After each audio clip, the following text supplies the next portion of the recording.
ये है ए, ये है बी और ये है सी। आप इस बात को जानते होंगे कि ए के सामने बी के सामने की भुजा क्या होती है बी, सी के सामने की भुजा क्या होती है सी और ए के सामने की भुजा क्या होती है। ठीक है, ट्रायंगल बनने के कुछ नियम होते हैं। ऐसे नहीं कि हम कोई भी तीन रेखाएं देते हैं, तीन रेखाओं की लंबाई देते हैं, वो क्या बन जाए ट्रायंगल बन जाए। ठीक है, देख सबसे पहला नियम यह है कि किन्हीं भी दो भुजाओं का योग तीसरी भुजा से बड़ा होना चाहिए। मान लो मैं कहता हूं कि a प्लस बी, मैं कह रहा हूं इसको ले रहा हूं और इसको ले रहा हूं, यानी a plus B is greater than C, a plus B is greater than C. किन्हीं भी दो भुजाओं का योग हमेशा किससे होना चाहिए, तीसरी भुजा से बड़ा होना चाहिए। दूसरी बात, किन्हीं भी दो भुजाओं का अंतर तीसरी भुजा से छोटा होना चाहिए। हम ये कहें a minus b is shorter than c।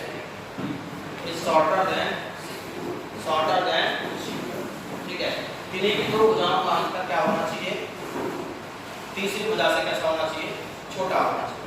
देखिए हम कुछ ऑप्शन दे रहे हैं। नंबर ए ऑप्शन है कि हमने ऑप्शन दिया आपको 15, 6 और 70, 15, 6 और 70। ठीक है, 15, 6 और 70। ठीक है, दूसरा ऑप्शन हमने दिया आपको, दूसरा ऑप्शन हमने दिया 6, 2 और 9। ठीक है, तीसरा ऑप्शन हमने दिया आपको 3, 4 और 8। चौथा ऑप्शन हमने दिया आपको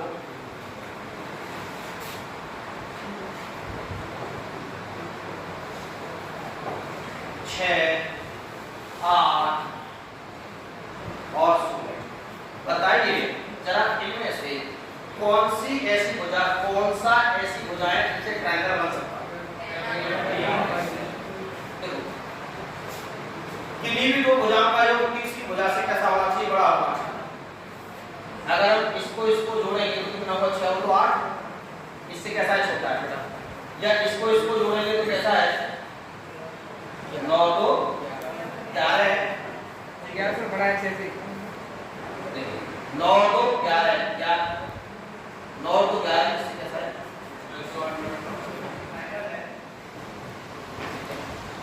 ये है ए, ये है बी और ये है सी। आप इस बात को जानते होंगे कि ए के सामने बी के सामने की भुजा क्या होती है बी, सी के सामने की भुजा क्या होती है सी और ए के सामने की भुजा क्या होती है। ठीक है, ट्रायंगल बनने के कुछ नियम होते हैं। ऐसे नहीं कि हम कोई भी तीन रेखाएं देते हैं, तीन रेखाओं की लंबाई देते हैं, वो क्या बन जाए, ट्रायंगल बन जाए। ठीक है, देख सबसे पहला नियम यह है कि किन्हीं भी दो भुजाओं का योग तीसरी भुजा से बड़ा होना चाहिए। मान लो मैं कहता हूं कि a प्लस बी, मैं कह रहा हूं इसको ले रहा हूं और इसको ले रहा हूं, यानी a plus B is greater than C, a plus B is greater than सी।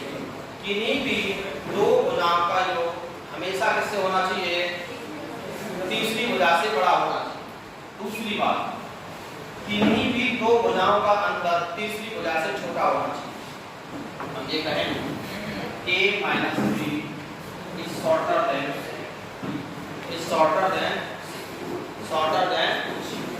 ठीक है, किन्हीं भी दो भुजाओं का अंतर क्या होना चाहिए, तीसरी भुजा से कैसा होना चाहिए, छोटा होना चाहिए। देखिए हम कुछ ऑप्शन दे रहे हैं। नंबर ए ऑप्शन है कि हमने ऑप्शन दिया आपको 15, 6 और 70, 15, 6 और 70। ठीक है, 15, 6 और 70। ठीक है, दूसरा ऑप्शन हमने दिया आपको, दूसरा ऑप्शन हमने दिया 6, 2 और 9। ठीक है, तीसरा ऑप्शन हमने दिया आपको 3, 4 और 8। चौथा ऑप्शन हमने दिया आपको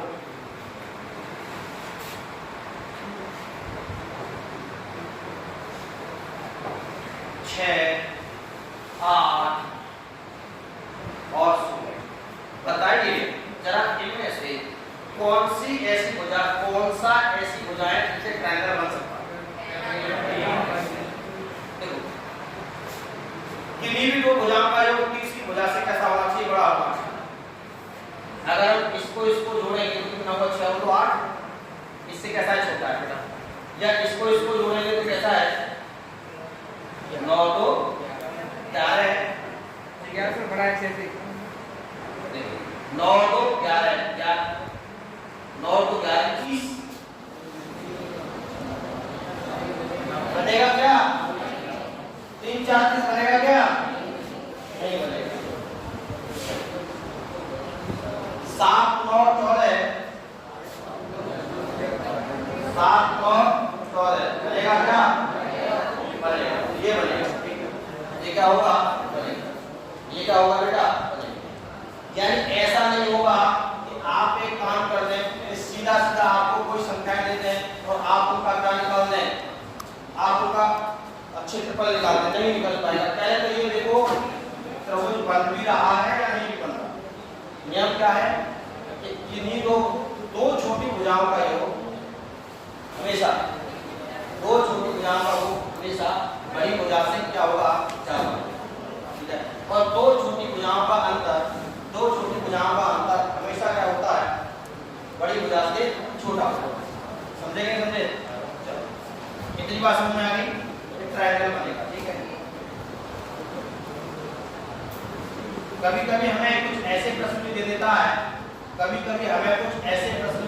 है। ऐसे प्रश्न भी हमको दे देता है। देखिए बेटा, जब मैं कुछ हमको दो भुजाएं दे रखी है 12 और 15। हमसे पूछा तीसरी भुजा कौन सी हो सकती है? ए बी सी और डी। हमसे पूछा तीसरी भुजा कौन सी इसमें से हो सकती है?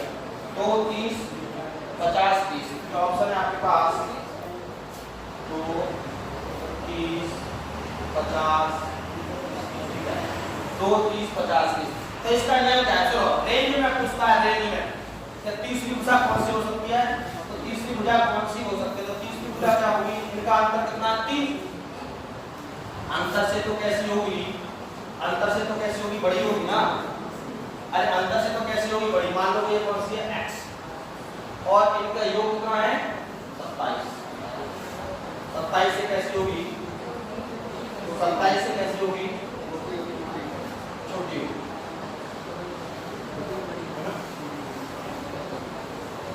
देखो अंतर कितना है? 3।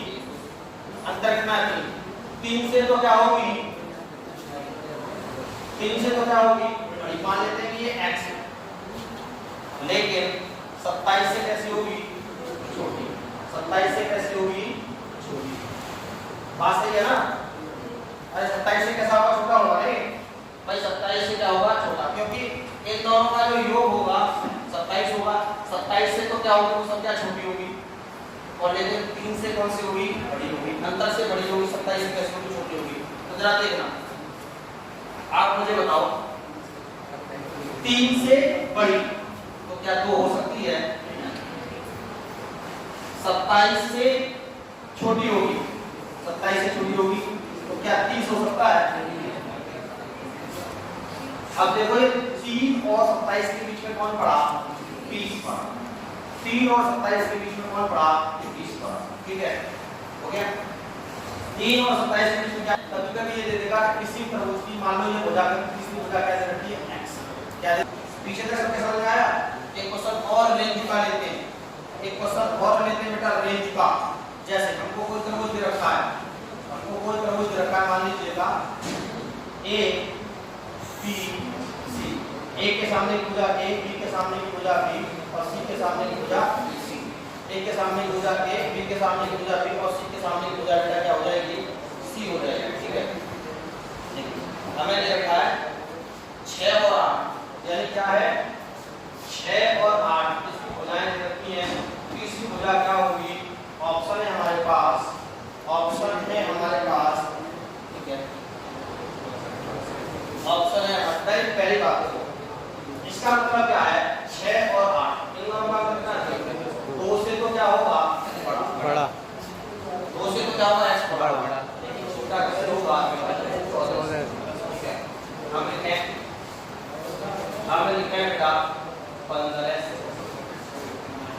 20 16 20 14 C 18 और D क्या कर ले कितना कर बेटा 11 कितना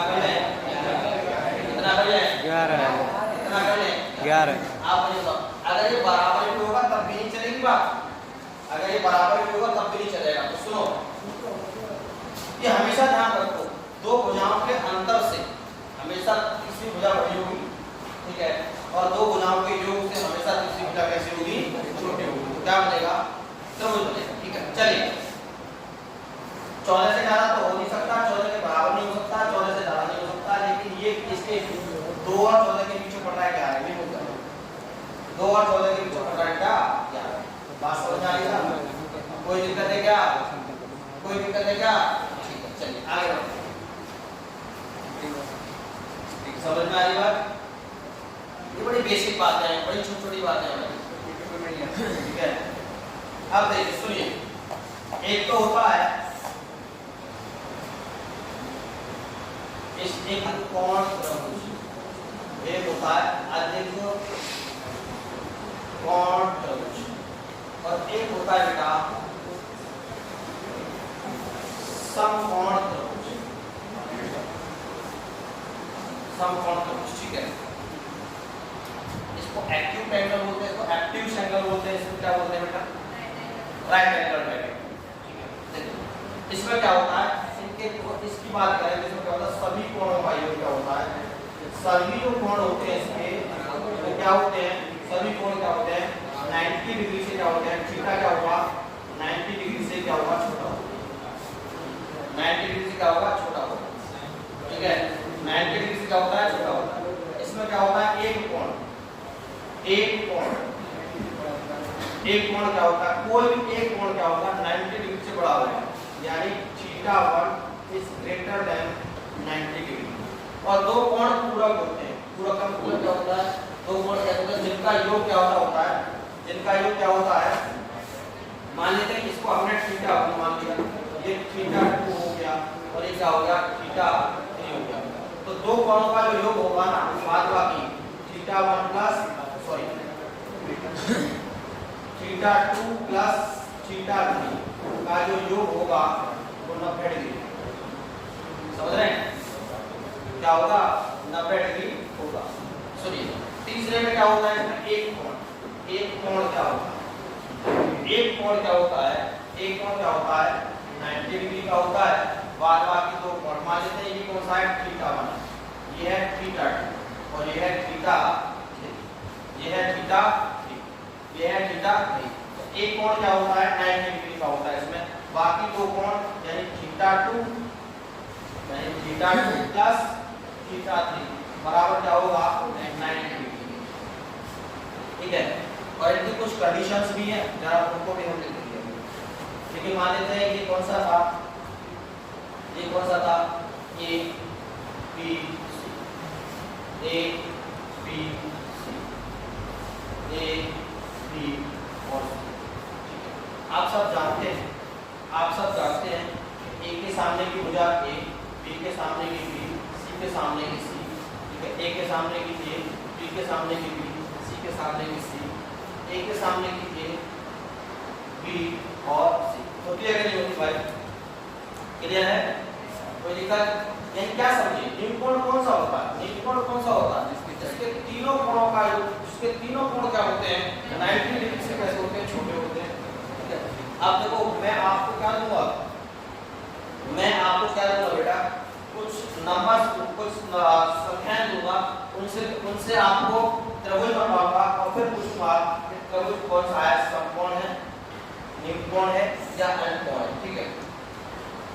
जिसके तीनों कोण 90 डिग्री से छोटे होंगे वो क्या होगा, क्या होगा बेटा a² + b² ग्रेटर देन क्या होता है सी स्क्वायर, ठीक है। और अधिक कोण में क्या होता है, अधिक कोण त्रिभुज में क्या होता है कि A square plus B square is less than तीसरी भुजा। तीसरी भुजा तो बड़ी भुजा होती है, तीसरी भुजा क्या होती है बड़ी भुजा होती है, क्या होती है तीसरी भुजा। मतलब इसको आप ऐसे कर लो, एक सेकंड,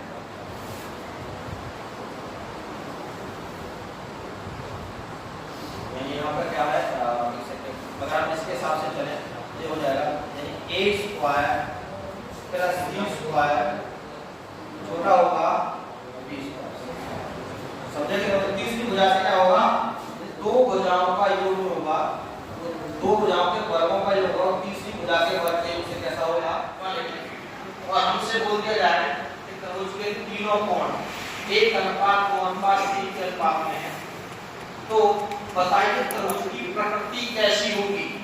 तो मुझे बताओ 1 2 3 की वैल्यू कितनी होगी 6, 6 की मान 6 मतलब क्या है, तीनों का योग है। 6 बराबर कितना दे रखा है 180, 180 दे रखा है, इसका कितना गुना है 30 गुना, तो सबका 30 गुना होगा, ये 30 डिग्री 60 डिग्री 90 डिग्री। अब आप ही मुझे बताइए कि जिस त्रिभुज में, आप ही मुझे बताइए कि जिस त्रिभुज में एक कोण 90 डिग्री का होता है, एक कोण 90 डिग्री का होता है, तो वो कौन सा त्रिभुज होता है, ये कौन सा त्रिभुज बनेगा समकोण, क्या बनेगा समकोण त्रिभुज बनेगा, समकोण त्रिभुज या राइट एंगल ट्रायंगल या राइट एंगल ट्रायंगल बनेगा, ठीक है बच्चों। अगर कल को मुझे ये बोल दिया जाए कि त्रिभुज के तीनों कोणों में से, त्रिभुज के तीनों कोणों में से 5-5 डिग्री कम करके, 5-5 डिग्री कम करके या 10-10 डिग्री कम करके हमसे बोल दिया जाए कि त्रिभुज के तीनों कोणों में से 10-10 डिग्री कम करने के बाद जो अनुपात बनता है वो बनता है 1:2:3। क्या होता है 1:2:3, यानी 10-10 डिग्री कम करने के बाद या 20-20 डिग्री कम करने के बाद, ठीक है, कितना बनता है, या 6-6 डिग्री कम करने के बाद 25 50 और 75, तीनों तो कोण है इसके क्या है 90 डिग्री से कम है। कौन सा कोण बनेगा, कौन सा बनेगा, कौन सा त्रिभुज बनेगा, न्यून कोण बनेगा। कौन सा बनेगा, न्यून कोण त्रिभुज बनेगा। तीनों कोण कैसे हैं इसके 90 डिग्री से कम है, तो क्या बनेगा की वैल्यू इसमें जास्त है। ऐसा आपसे बोला था अभी कि प्रत्येक कोण में से 10-10 डिग्री घटा दिया जाए, प्रत्येक में 10-10 डिग्री घटा देगा तो कितना जाएगा 30 ही तो जाएगा, तो 150 बनेगा ना।